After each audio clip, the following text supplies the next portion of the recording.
What's going on, everyone? Hope you're having a terrific day out here in nature on this glorious morning. I want to talk today about how everyone is asleep. Everyone is asleep and they're dreaming. And if you follow my other channels and you're here because of that, welcome. If you found me for the first time, welcome. Have our iced coffee.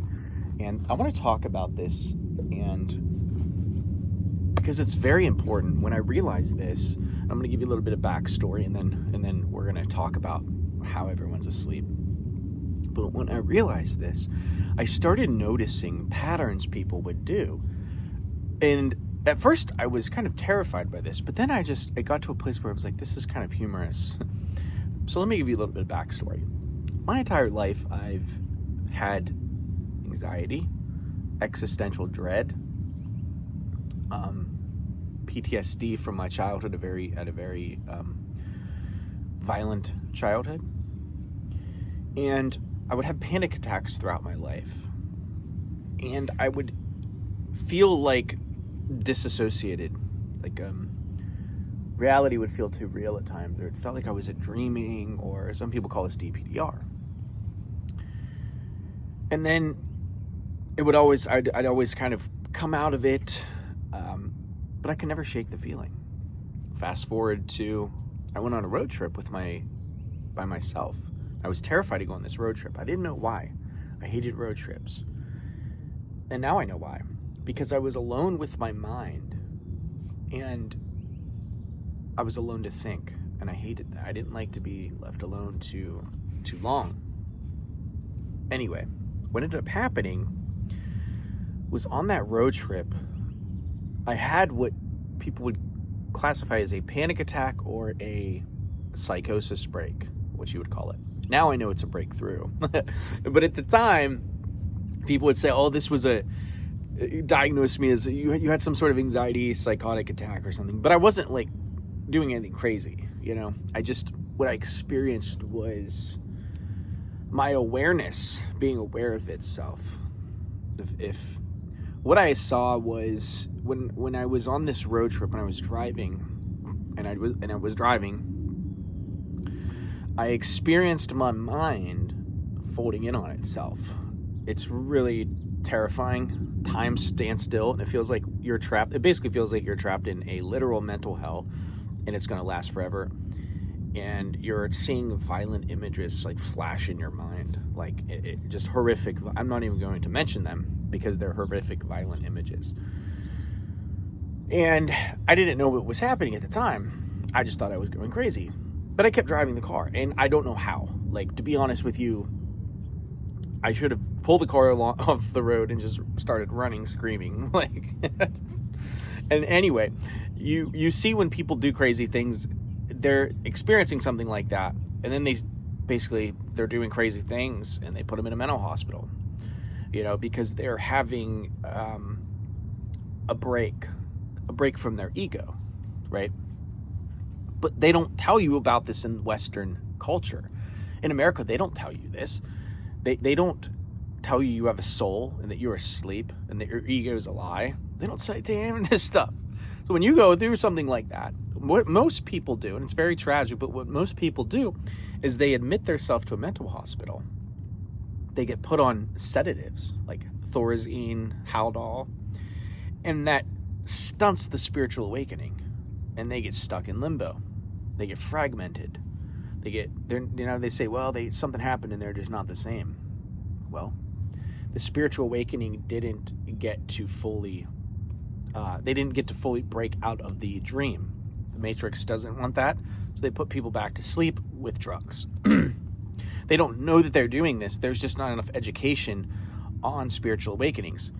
We don't practice, the Dark Night of the Soul by St. John of the Cross. We don't study, the mystics and the Desert Fathers and these spiritual powerhouses. We don't know any of that in America. We know TikTok and politics and take an SSRI, which they don't really work. So we don't study deep truth. We know the Bible, but we don't really know what it's saying. In America, they study like Christian Zionism. It's not really the teachings of Christ. It's fan fiction with a little bit of Jesus sprinkled in.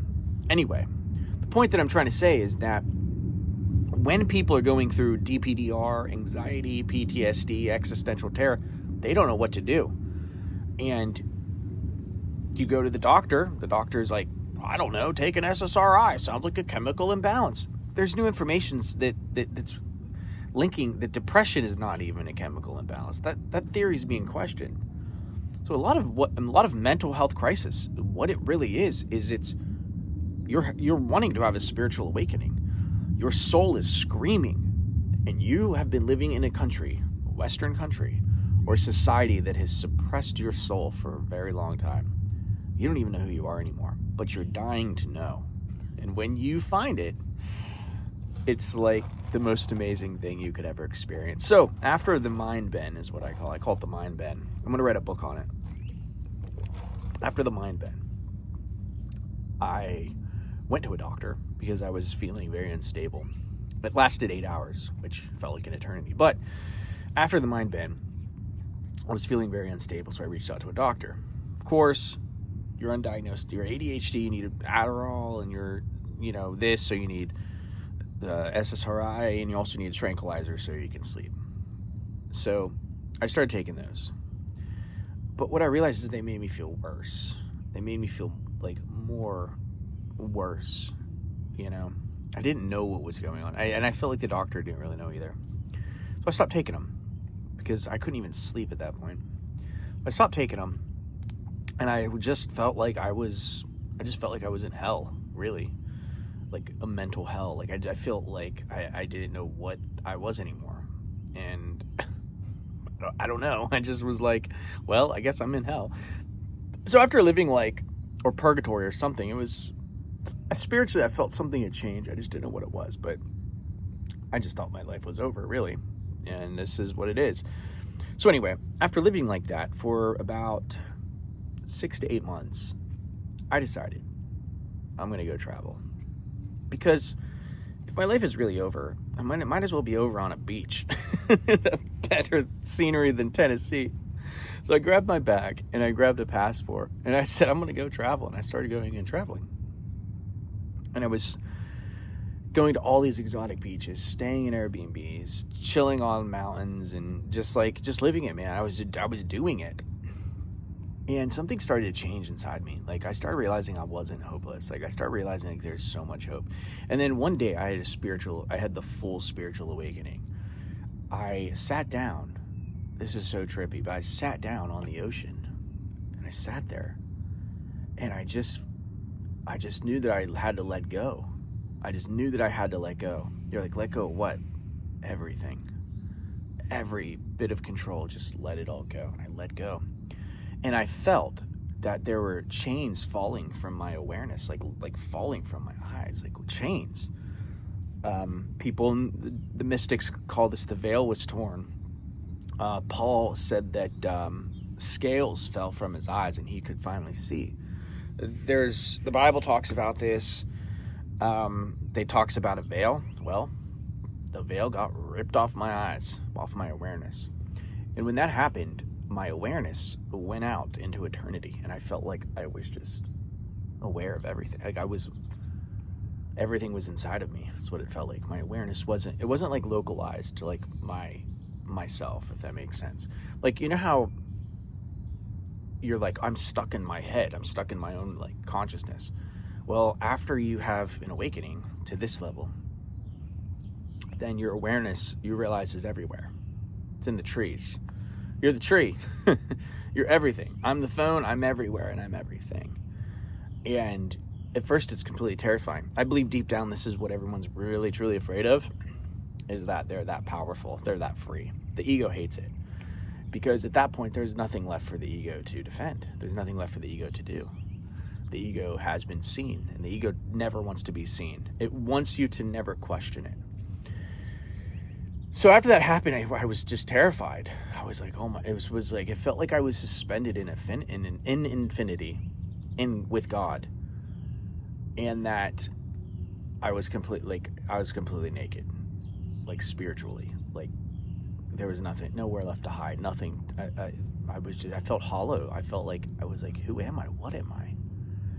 I felt thin, paper thin, like a ghost.